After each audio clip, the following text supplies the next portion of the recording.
Hola, ¿qué tal? Muy buenas tardes a todos y todas. Es un placer saludarles.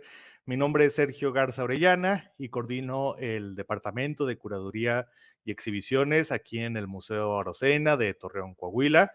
Y estamos pues muy emocionados de reunirnos el día de hoy, 27 de enero, con motivo de una de las labores más importantes en el ámbito de los museos y del patrimonio cultural en general, pues hoy se celebra el Día Internacional del Conservador Restaurador. Y en un momento quiero presentarles a nuestros invitados del día de hoy, con quienes sostendremos una conversación que tiene como objetivo pues abarcar algunos de los aspectos más básicos de un mundo amplísimo, el mundo de la conservación y la restauración, sobre todo para aquellos que están interesados en esta parte de este trabajo que también hacemos en los museos y que pues podemos ir aprendiendo de la mano de los restauradores que tenemos el día de hoy invitados. Les recuerdo a todos que si tienen cualquier pregunta, no duden en dejarnos por ahí un comentario en Facebook o en YouTube, donde se está transmitiendo esta charla, y con mucho gusto les respondemos también por ahí en los comentarios.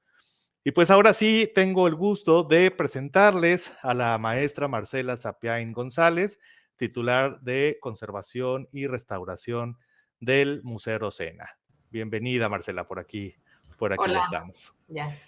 Y además de Marcela, tenemos dos invitados muy especiales, pues también les platico que aquí en el museo, dentro de los programas que tenemos de restauración que coordina Marcela, pues tenemos una alianza con uno de los centros de estudio de restauración que existen en México, la Escuela de Conservación y Restauración de Occidente, que está ubicada en Guadalajara, en el estado de Jalisco. Y cada año invitamos a un par de sus estudiantes, quienes vienen aquí al museo a participar en la restauración de algunas de las piezas que tenemos a nuestro cargo. Y pues en verano, en julio del año pasado, tuvimos el placer de recibir a Brenda Bañuelos Navarro y a Héctor Quintero López, quienes intervinieron una pieza de la cual nos platicarán también en esta charla, en donde abordaremos esa restauración, además de pues muchas otras en las que han participado en su proceso de estudios. Pues bienvenidos, chicos. Hola, Les, ¿qué tal? Hola. bienvenidos de nuevo. Ahora estamos en la virtualidad porque ya no están aquí con nosotros en el museo, pero de verdad que es un placer volverlos a ver y que nos platiquen de esta experiencia que tuvieron aquí con nosotros el año pasado. Además, como les digo, de toda la experiencia que han tenido a lo largo de su carrera. Brenda continúa en la escuela, continúa estudiando, todavía no egresa, y Héctor Quintero ya es egresado de la escuela de restauración, así que tenemos también estas visiones del proceso de estudios en la escuela. Y bueno, Marcela es egresada también de la Escuela Nacional de Conservación y Restauración de la ENCRIM, y Museografía de la ENCRIM de la Ciudad de México, con quienes pues también tenemos esta visión de las diferentes escuelas que hay en el territorio nacional. Y pues primero que otra cosa, platíquenos para todas aquellas personas que a lo mejor tienen este término un poco confuso o que a lo mejor lo han escuchado pero no saben a qué se refiere plenamente. ¿Qué es un conservador restaurador? ¿Quién participa ¿Quién primero? arranca? Marce. Yo, bueno, mira, así muy informalmente diría que es la persona encargada de la conservación del patrimonio tangible en diferentes acervos, ¿no? Puede ser bibliotecas, archivos, museos, y se encarga de los procesos directos que inciden en la obra, que eso le llamamos restauración, y la conservación, que es todo lo indirecto, digamos, todo lo que permite su conservación sin tocar la obra, ¿no? O que en algunos lugares le llaman conservación preventiva. No, entonces es la persona o las personas. Y bueno, y también del estudio de las obras, porque finalmente las obras y su materialidad nos dan muchísima información sobre la historia, sobre dónde estuvo esa pieza, quién la hizo, cuándo la hizo. Entonces, yo creo que eso sería muy informalmente. No sé si aquí tengan otra explicación que dar.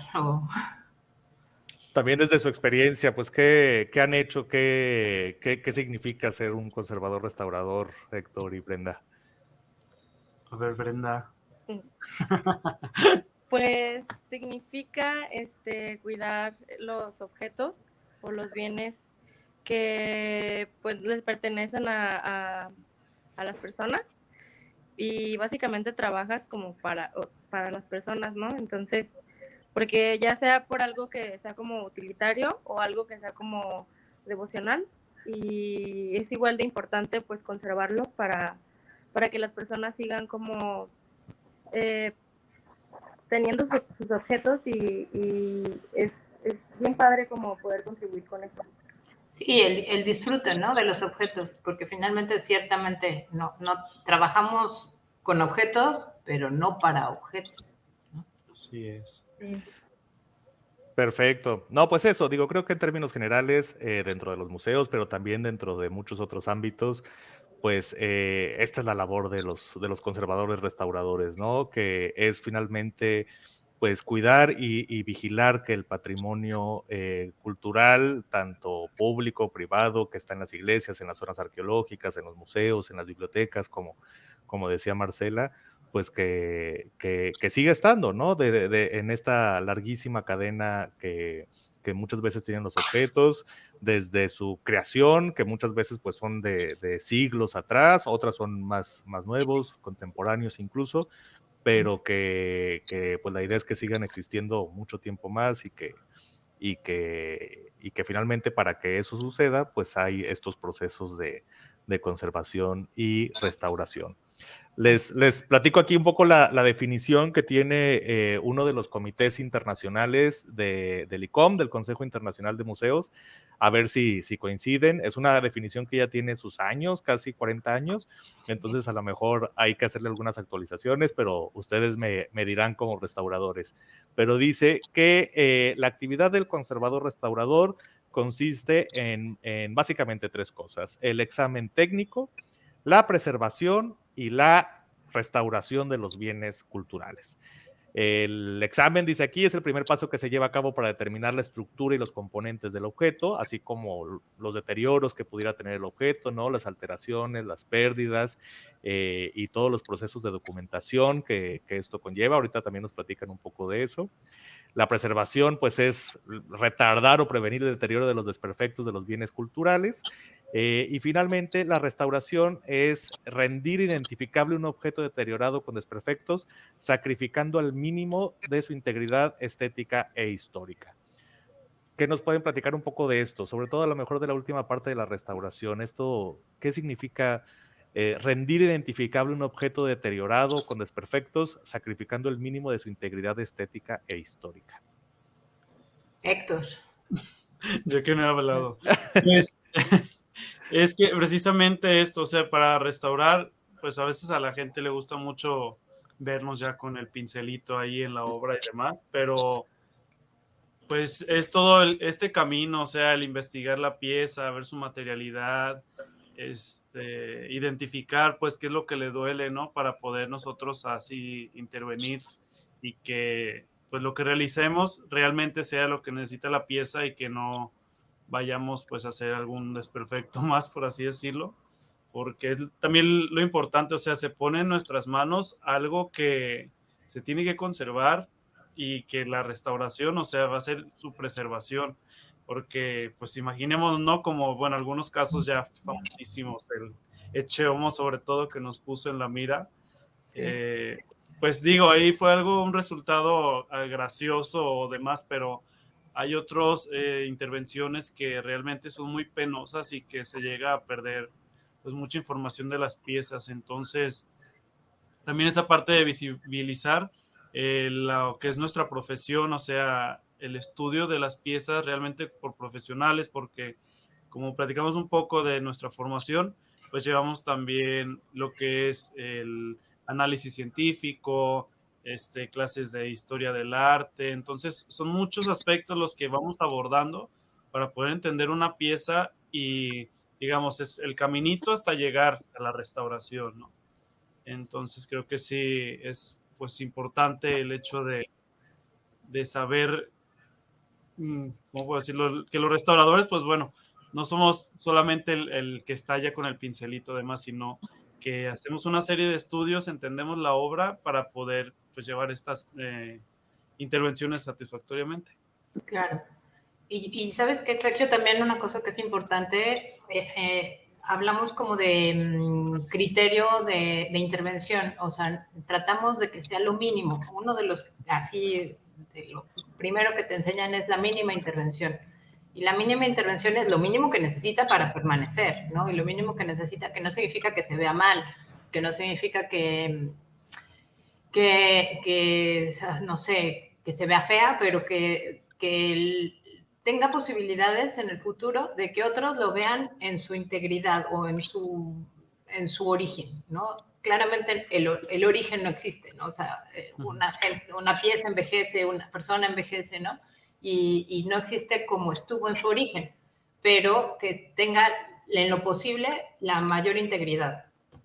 Y entonces la restauración tiene que ser muy respetuosa de la integridad de las piezas, ¿no? Y que sea lo mínimo, lo que necesita, ¿no?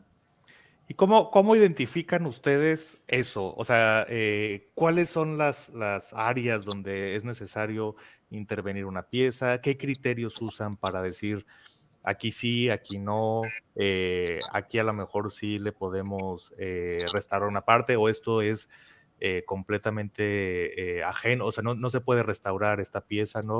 ¿Qué tipo de criterios usan los restauradores? Bueno, yo empiezo y me toman la palabra, muchachos. Esto de mínima intervención, pero sobre todo también de notar la intervención. La restauración no pretende ni corregir a la plana al autor, o sea, ni hacerlo mejor que el autor, y que sea evidente, ¿no? Que sea distinta lo que se hace sin que se brinque, ¿no? O sea, que no parezca un parche, ¿no? Entonces, pues eso, ¿no? Que sea mínima, que sea denotable, que sea reversible, lo cual a veces eso es un ideal más que una realidad, porque muchos procesos son irreversibles, ¿no? La consolidación, por ejemplo, que algo esté firme, pues no puedes hacerlo fácilmente reversible porque entonces no tiene función, ¿no? Pero bueno, idealmente que pueda otra persona en el futuro intervenirlo nuevamente sin, ¿cómo te diré? Pues sin que le hayas bloqueado el paso. Y yo creo que eso, ¿no? Eso sería, bueno, a mí me parece como las reglas de oro de la restauración, pero no sé si ustedes... Los ideales. Sí. Sí, pues a lo mejor hay sobre todo que si alguien o algún otro restaurador en el futuro, a lo mejor con más información, con nuevas técnicas científicas, ¿no? Porque también se van desarrollando métodos pues para ver mejor las piezas, ¿no? O para entender mejor la estructura.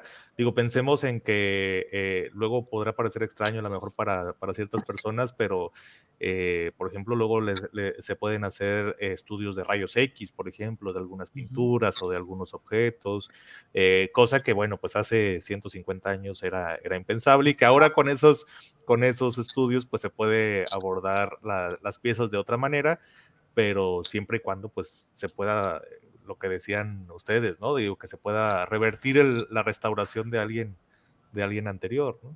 Claro.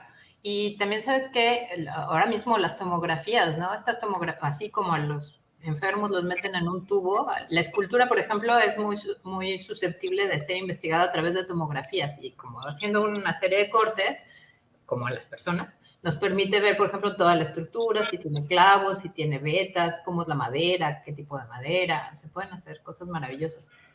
Y eso es ¿cómo se dice? Una analítica que no teníamos hace, no sé, 25 años, 30.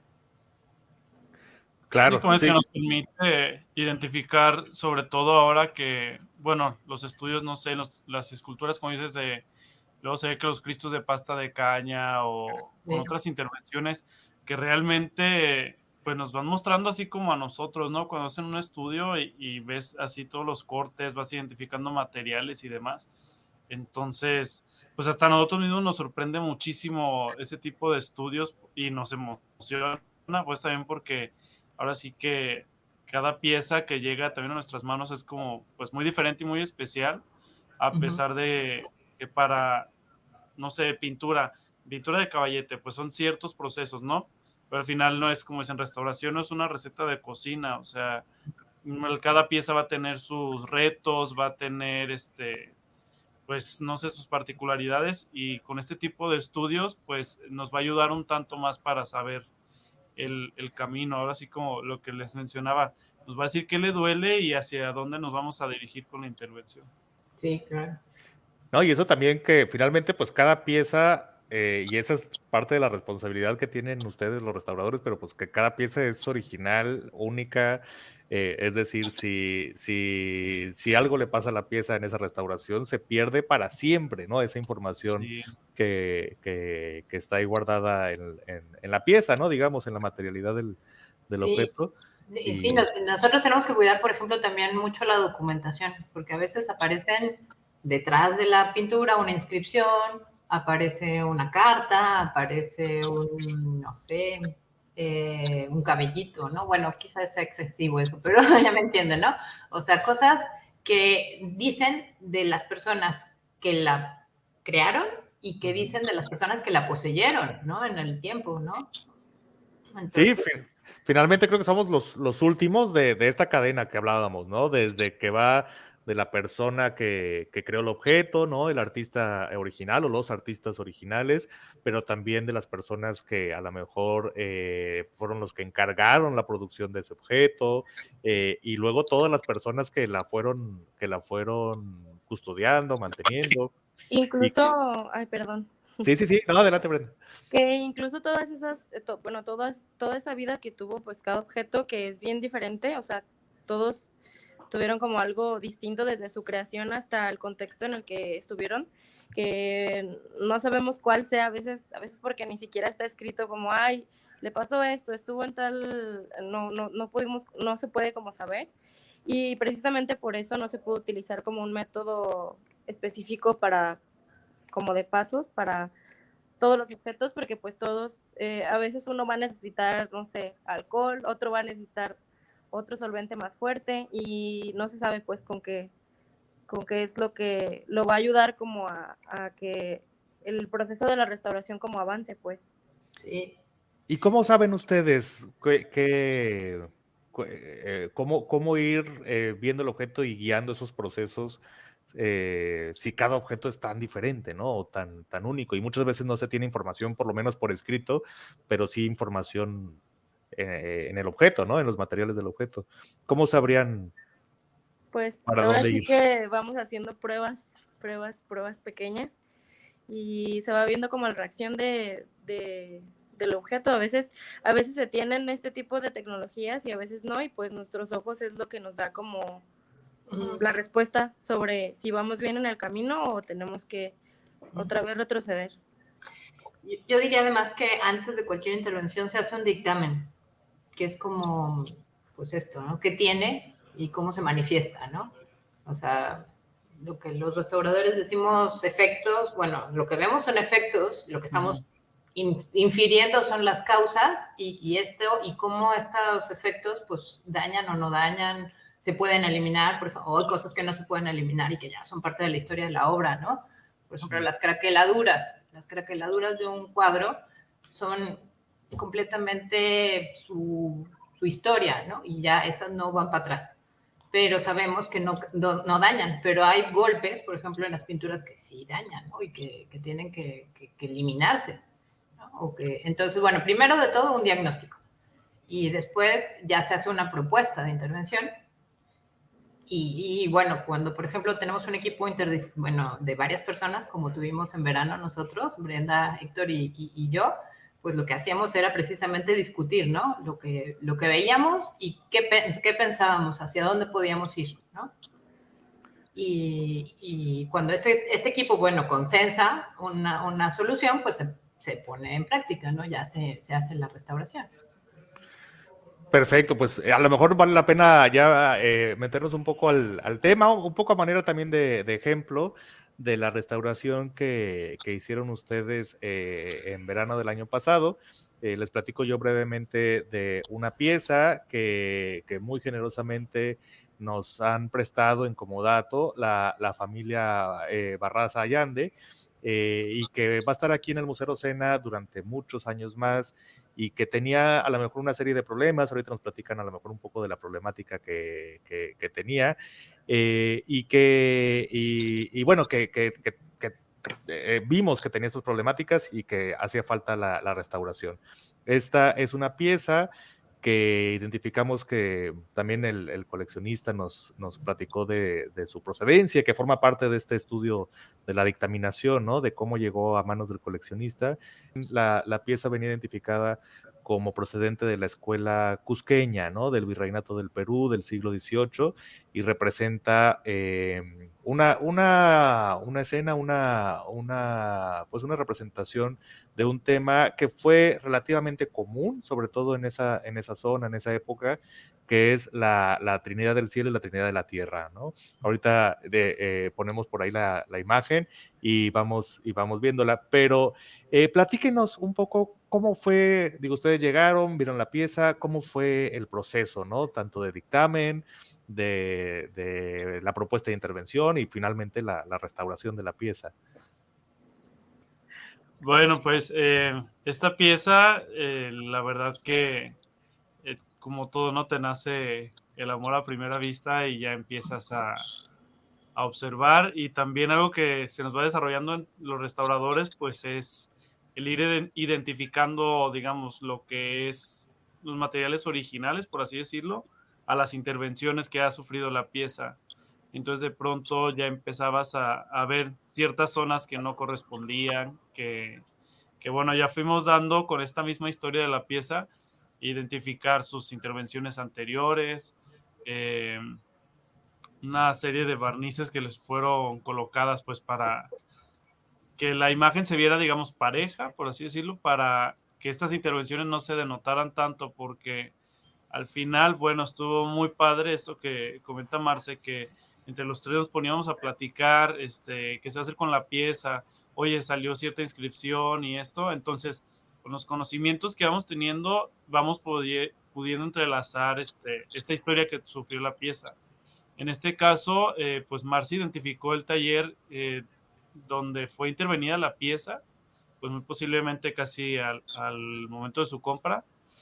Y esto nos ayudó porque pues Marce ya tenía experiencia con algunas piezas que habían sido intervenidos con este mismo taller y pues habían sufrido, digamos, el mismo tipo de pues intervenciones por ahí que les hacían para repararlas un poco.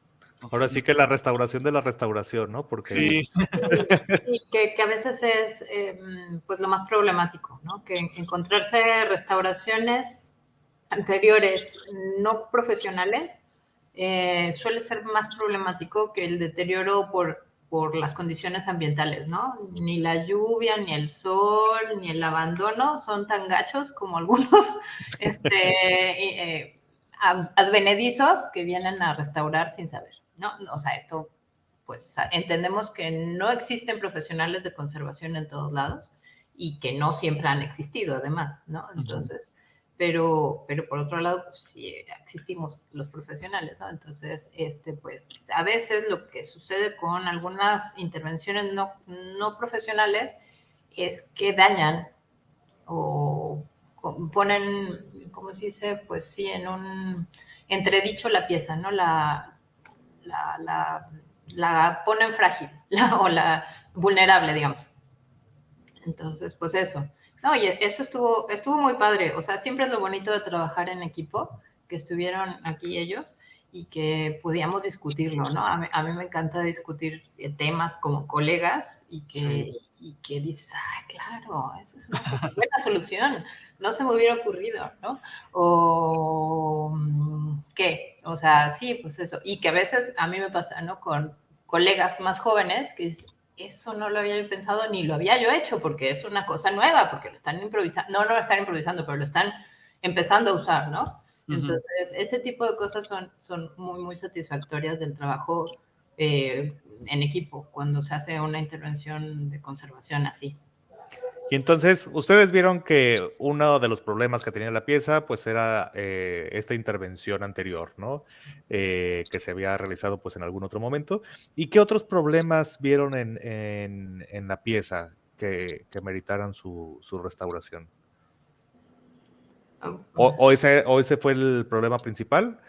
Pues yo creo que sí, porque la verdad, digo, por ejemplo, la pieza, había uno de los detalles que se me quedó muy grabado, que atrás era como una especie de ovalito, la quemadura que tenía. Bueno, ya dije que era quemadura, pero veía el ovalito y luego yo, ay, qué raro esto. Y dice Marce, pues sí, es que al ser una imagen de culto, esto lo hizo una vela, ¿no? Dices, pues sí, o sea, entonces vas viendo cierto tipo de daños.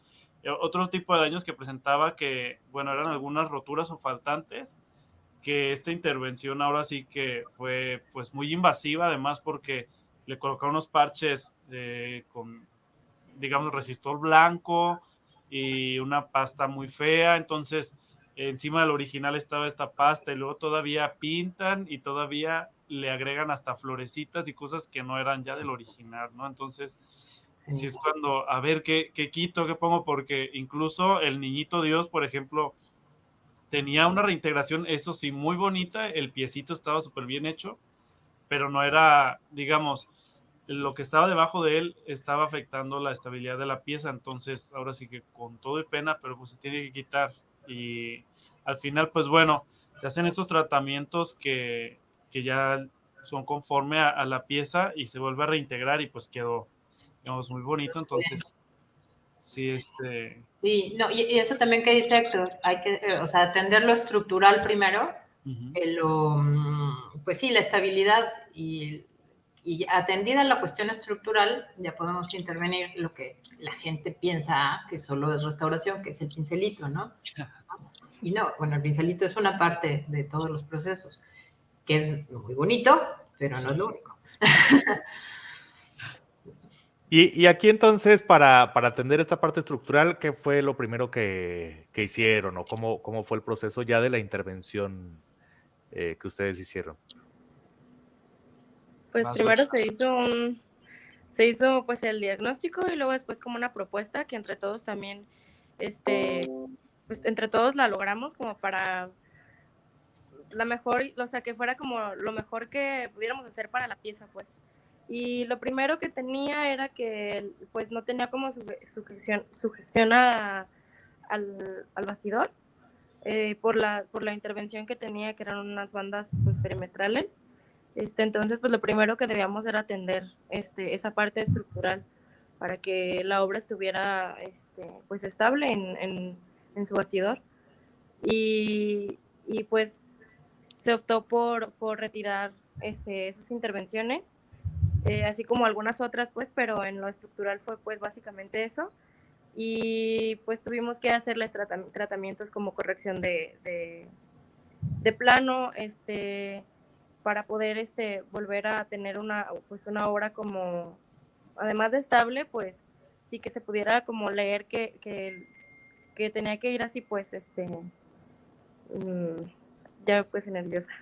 No te o sea, preocupes. sí, le dimos la estabilidad y digo, estos bandas perimetrales, pues además sirvieron para eliminar todos los parches y las intervenciones anteriores que tenía, porque en verdad que estaba pues con muchos faltantes y estos parches horribles que tenía, que incluso pues la obra, al momento de quitárselos y demás, pues ya empezó no sé, o sea, como a temblar, por así decirlo, porque el mismo lienzo de lino que tenía como base, al momento de ya no tener todos estos materiales que le habían sido añadidos y que lo habían mantenido estable, por así decirlo, un tiempo, pues la obra empezó, digamos, a sufrir ciertos daños, pero pues era parte de nuestra intervención el estar pendientes de, oye, está empezando a presentar, no sé, cierto doblez o hay que darle acá calor o algo así. Entonces, sí es muy padre que rápido empiezas como a ver que la obra en un ratito a lo mejor hasta se te puede ahí partir en dos y estar pendiente, estar o sea, ahora sí que pendiente así de que lo que le esté pasando y también te vas del taller, por ejemplo, y a todos nos pasó en esta intervención, que te ibas y luego estabas en casa así de, ay, a ver cómo amanece. Y llegar pronto a ver la pieza y, ay, está todo bien y a seguirle, ¿no? Entonces, sí es parte de esta responsabilidad que nos llevamos también porque al final, pues en una noche la pieza le puede pasar alguna cosa rara que no te puedes esperar con los materiales y nos llevamos esta responsabilidad hasta, como decíamos, ¿no? Es entregar una pieza que pues, nos fue conferida y que la tenemos que cuidar así con todo para que no le pase pues nada más. No, y finalmente, perdón, finalmente esa es pues la importancia de que las piezas sean intervenidas por profesionales, ¿no? Porque ciertamente, como decía también Marcela en algún momento, pues justamente al momento de la restauración es donde la pieza queda también más vulnerable, ¿no? O más susceptible de transformarse y de perder información, de perder su estabilidad y demás. Y que si lo hace alguien que no conoce de estos procesos o que no tiene también los aspectos teóricos, los aspectos del estudio previo y demás, pues se puede perder. Hay mucho, ¿no? Como ha pasado en muchos casos. Sí. Sí, y bueno, esto también quizá el público está interesado en saber que obviamente consideramos aspectos como la limpieza, ¿no? La limpieza desde insectos, que muchas veces aparecen insectos o alitas de mosca, deyecciones de insectos, cosas muy sencillas, que son sencillas pero minuciosas. La eliminación bueno, la limpieza, ¿no? La consolidación, la reintegración, pues, la consolidación ya dije, la estabilidad estructural y la reintegración, que bueno, la reintegración puede ser de volúmenes, o en el caso de la escultura, por ejemplo, o la reintegración de color, o de volumen y color, claro, ¿no? O de textura incluso, ¿no? Por ejemplo, en las telas, nuestros rezanes siempre tienen que ser con la misma textura que tiene la tela, para que no, porque la textura no da color, pero da te ayuda mucho. sensación visual, ¿no? Entonces, sí. Y bueno, y muchos otros aspectos. ¿Y cómo le hacen, por ejemplo, para que todas estas intervenciones, como veíamos también al inicio de la charla, sean reversibles, se puedan quitar en algún otro momento si fuera necesario? Pues usamos pinturas no irreversibles. No, quiero decir, usamos materiales que son solubles en algunas condiciones, digamos. No les voy a decir con qué. Pero vamos, que se puedan eliminar, porque se puedan solubilizar o desprender, ¿no? Entonces serían las razones. Y solubilizar en una cosa que no solubiliza el original, ¿no? Exacto. O sea, sería un absurdo que al limpiar te lleves la pintura original. Entonces tiene que ser un solvente que no afecte a la obra y sí afecte a la intervención si es requerido, ¿no? Si es necesario. Entonces, ese es. Sí, y entre, por ejemplo, también las técnicas, ¿no? Cuando ya reintegramos un color, que usamos estas pinturas especiales, como dice Marce, también depende mucho de la obra o de la vocación que tiene la pieza, porque a veces son imágenes en culto, por así decirlo, y no podemos usar las mismas técnicas que usamos en el museo.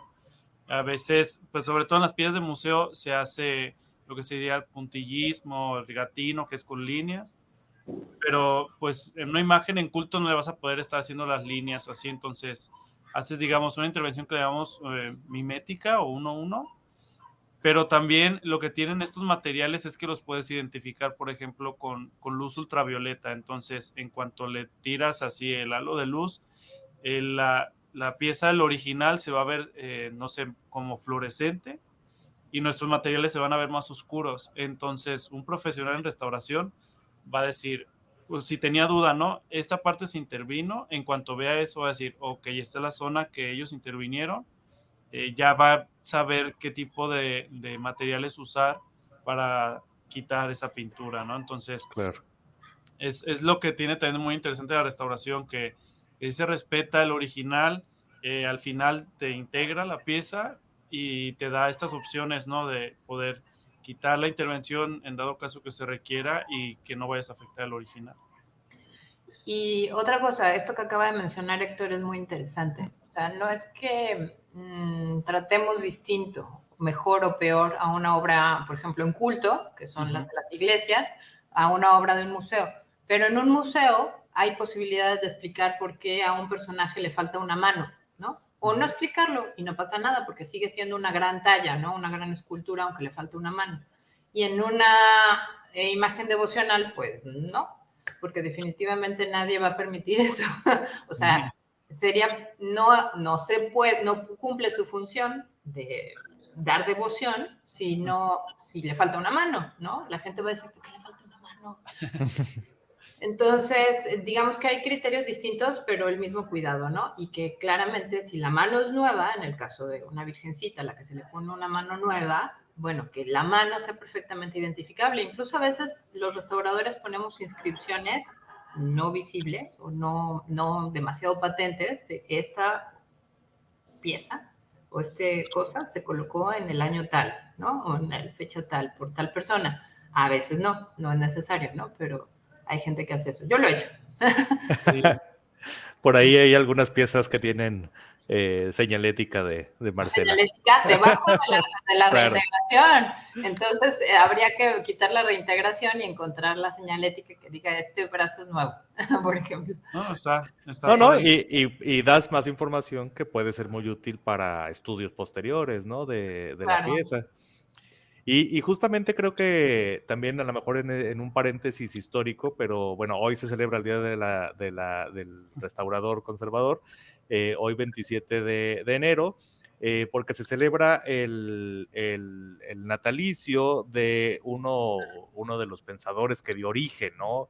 A la restauración pues como disciplina de estudio y para ejercerla, que fue Eugène Viollet-le-Duc, un pensador francés que bueno, a mediados del siglo XIX fue quien estableció un poco los principios de la restauración y estaba muy contrapuesto a otro pensador que también, curiosamente, aunque es completamente opuesta su teoría, ¿no? Su propuesta, también dio origen sobre todo a la parte de conservación, ¿no? De los objetos, que fue un escritor inglés, John Ruskin.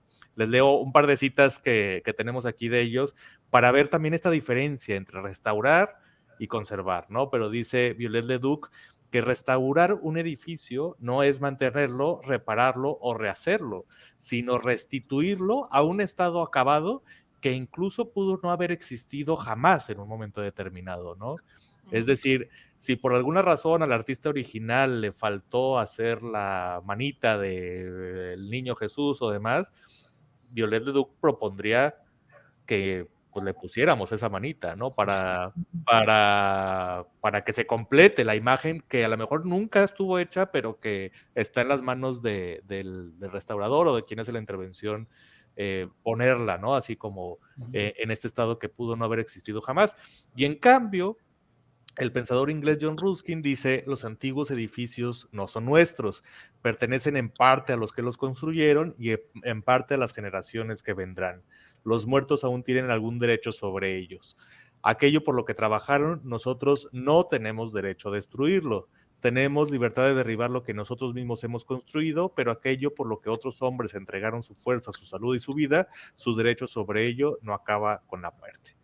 Que es muy bonita la cita, pero bueno, Ruskin, ustedes me dirán, pero proponía más bien, claro, conservar los objetos para que estos duren, o los edificios, ¿no? O el patrimonio material, para que estos duren lo más posible, pero también que sigan un poco su curso sin que se le agreguen así como adiciones nuevas que no necesariamente existieron en algún momento, ¿no? Claro. ¿Qué opinan sobre estas tendencias de la restauración del siglo XIX, pero que creo que ya están muy integradas en la disciplina contemporánea? Pues es que es muy interesante, porque Violet decía esas cosas así de ¿qué? Pero a la hora de la verdad, lo que él hizo fue evitar la destrucción de Notre Dame, ¿no? O sea, en el momento en el que París estaba demoliendo toda la ciudad medieval, todo el París medieval, además de Víctor Hugo, que escribió Los Miserables, no, y el jorobado, ¿no? El jorobado de Nuestra Señora de Notre Dame. O sea, la cosa era rescatar el edificio, ¿no? Y poner en valor el trabajo de los arquitectos medievales, que en ese momento no se apreciaba. Y entonces Viollet-le-Duc evitó la destrucción de Notre Dame en el siglo XIX. Pero claro, pues él decía, pues yo me imbuyo del pensamiento del arquitecto medieval y yo puedo hacer lo que le faltó hacer. Este arquito que le faltó, yo se lo pongo. ¿Cómo no? La aguja, ¿no? La aguja que ahora se quemó, también decía, yo se la pongo. Yo sí la puedo hacer porque me va a salir bien. Entonces, Viollet-le-Duc es muy interesante por eso, ¿no? Es como interviene. Y Ruskin, como tú dices, pues su idea es dejar morir, con dignidad, pero dejar morir. La ruina. La ruina hermosa, ¿no? Claro, la ruina es hermosa hasta cierto punto, porque cuando ya no es funcional, la van a tirar, ¿no? Claro. Entonces, Pues yo creo que poquito de uno y poquito de otro. sí. Sí. Pero está en ustedes un poco estas dos funciones, ¿no? Preservar hasta que sea necesaria e inevitable un poco la restauración, ¿no? La intervención ya Sí. sobre eso. Pues eso a lo mejor fue, digo, creo que lo que hicieron finalmente con esta pieza que intervinieron, pues es eso, preservar a través de la restauración, pero alargar el periodo de vida de un objeto para que pueda ser disfrutado por mucha gente, ¿no? Aquí en el museo, por quienes visitan el museo y ven en estas piezas, pues, interpretaciones del pasado, del presente y de todo esto que vemos en los museos. Sí, y Pues, esto que dice Ruskin, ¿no? O sea, no es nuestro. En parte todo lo que pasa por nuestras manos y que es un privilegio, pues es de quien lo hizo, de su autor, de sus autores y de quienes lo detentaron y del futuro. O sea, también es de aquellos que deseamos que lo contemplen, ¿no? Entonces, nuestros hijos, nuestros herederos de algún modo, ¿no? Entonces, sí, esa es la opción. no, y es patrimonio que está en uso, ¿no? A lo mejor la forma más efectiva de preservar algo, pues es guardarlo para siempre en una cápsula donde no tenga absolutamente nada, pero pues eso deja el objeto deja un poco de existir si nadie lo ve, nadie lo aprecia, lo lo valora. aprecia, ¿no? Finalmente también... Es como el dilema filosófico, ¿no? De si el árbol cae, si nadie lo ve caer, ¿no? ¿Cómo es?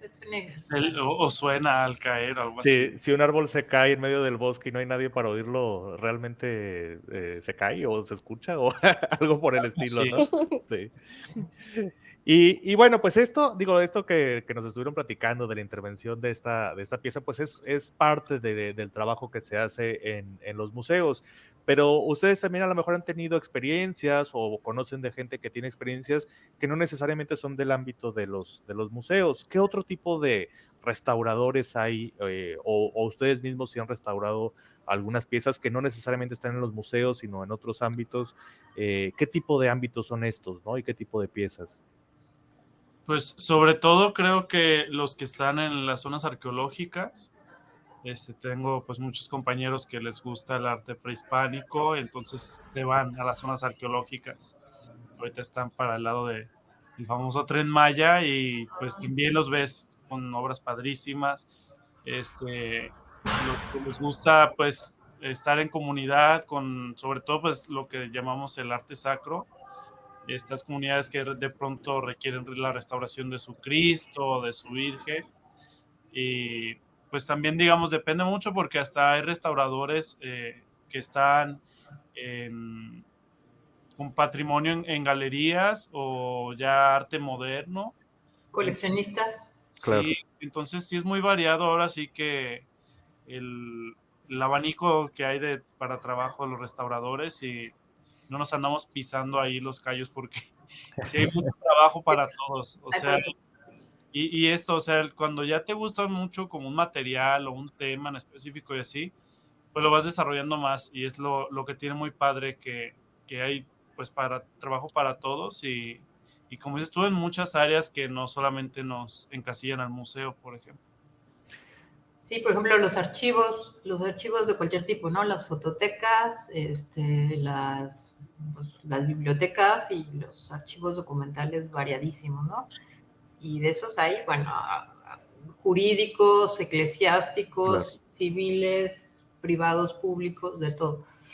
¿Y qué otra cosa sería? Y perdón, y por ejemplo, ustedes bueno, Brenda que todavía está en el proceso de estudio, o Héctor que está recién egresado, o Marcela que ya tiene una experiencia más amplia en la restauración, pero todo esto, todo este tipo de restauraciones diferentes o de ámbitos, pues, ¿los ven en su programa de estudios de la escuela? ¿Cómo es un programa de estudios?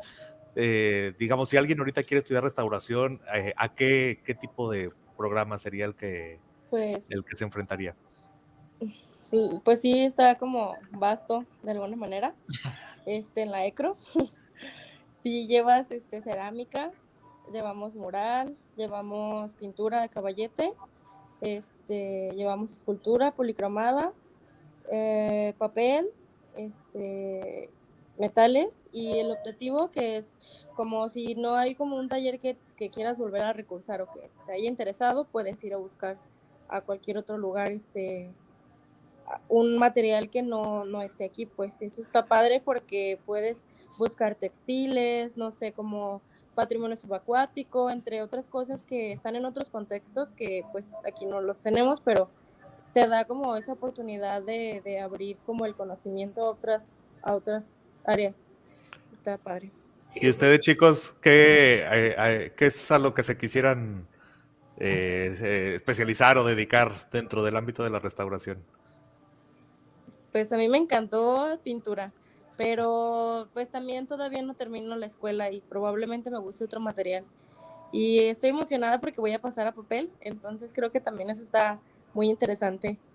Y no sé, pues probablemente también eso me guste mucho. Qué bien, qué bien. ¿Y tú, Héctor?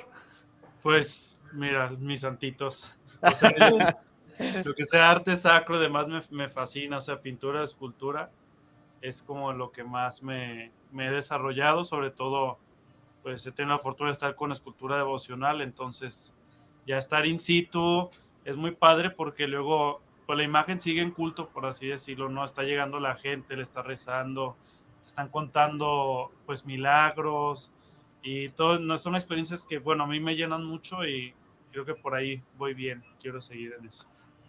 Fantástico. Y bueno, ya nada más para finalizar esta conversación, también platíquenos cómo fue que les llamó la atención la restauración o cómo es que cómo llegaron ustedes a querer estudiar restauración y también a lo mejor qué le dirían a alguien que está queriendo estudiar restauración o que tiene esta inquietud, si se quiere dedicar a ello, qué mensaje le podrían dar. Pues que se animen. No es cierto. Si de verdad son buenos como en la historia o manualmente, o sí, o sea, independientemente de que no sean, pues nadie entra siendo como experto o sabiendo como sobre el tema, que no les dé miedo como decir, es que yo probablemente no, pero probablemente sí, o sea, porque hay demasiada oportunidad como para trabajar en la restauración, no solamente como intervenir. Hay personas que se dedican como a la investigación histórica y dentro de la restauración, o sea, va de la mano mucho y pues no siempre vas a hacer solo una cosa, o sea, puedes hacer varias cosas que te gusten o para lo que seas bueno. En mi caso, pues yo no, me gustaba pintar, entonces pues se fue de la mano como lo manual, que algunas otras áreas no soy buena, pero pues me gusta mucho también la restauración por esa parte, porque puedo como preguntar con las demás personas, conocer gente nueva. Y esta oportunidad, por ejemplo, del museo fue como muy bonita para mí porque entendí otras cosas que no había visto en la escuela, que ahí se me dio como la oportunidad de yo tomar mis propias decisiones y al final de cuentas como que eso es lo que te ayuda a que te sueltes y a que pienses un poquito más las cosas más reflexivas y puedas llegar a mejores resultados en cuanto a lo que te quieres enfocar, pues. Entonces está padre, podrían, Fantástico. sí. Muy bien, muy bien. Héctor. Pues a mí, por ejemplo, llegué a la restauración ya después de haber estudiado licenciatura en psicología, que también es algo que se ve mucho bueno, al menos en la ECRO me tocó. Hay personas que llegan después de haber estudiado historia o algo de artes plásticas, alguna otra licenciatura que al final yo les decía, es que psicología no tiene nada que ver, y hay una maestra que dice, claro que sí, o sea, las habilidades blandas, y la antropología, o sea, un montón de cosas que van de la mano a restauración, y pues, entonces, bueno, ya llego a restauración, que era algo que me gustaba, y empiezo a ver todo esto que dice Brenda, ¿no? O sea, hay personas que se quedan en la parte científica, hay quienes que se quedan en la parte de investigación, en la historia, y pues quienes están ejecutando obra, quienes están pues haciendo nada más, por ejemplo, los proyectos de restauración. Entonces, pues hay muchísimo campo para lo que les guste, pero si de verdad les gusta, ahora sí que la restauración, pues que se animen. Fantástico. Sí. Muy bien, Marce. Mi papá compró un libro cuando yo era chica y que me gustó mucho, que era la restauración del retablo de Cuautinchan en Puebla. Ah, Entonces, qué maravilla. eso quiero. Eso me gusta. Y digo, obviamente yo como Brenda y como Héctor, pues ya había desarrollado algunas habilidades manuales y claramente me encantó, ¿no? Pero diría yo que la carrera no es solo de habilidades manuales, ¿no? Requiere reflexión, requiere capacidad de análisis, requiere gusto por la historia, gusto por las ciencias, un poco siquiera, o sea, que te guste un poco la química, la biología, las estructuras, la arquitectura, ¿no? Que está vinculado con muchas otras áreas del conocimiento, ¿no? La biología, la química, las humanidades también en general. Y pues yo creo que sí. Y todos tenemos como una historia distinta de cómo llegamos a la restauración, pero yo casi no conozco a restauradores que no estén encantados de ser restauradores. Qué maravilla. Y pues el trabajo en equipo, que también esto, digo, es importante, por ejemplo, en este proyecto en el que estuvieron ustedes, coordinado por Marcela, pero que finalmente pues es un trabajo interdisciplinar, también en contacto con otras áreas del museo, y que bueno, pues tiene resultados fantásticos que podrán ver muy pronto por aquí en el Museo Rosena, para que nos visiten próximamente.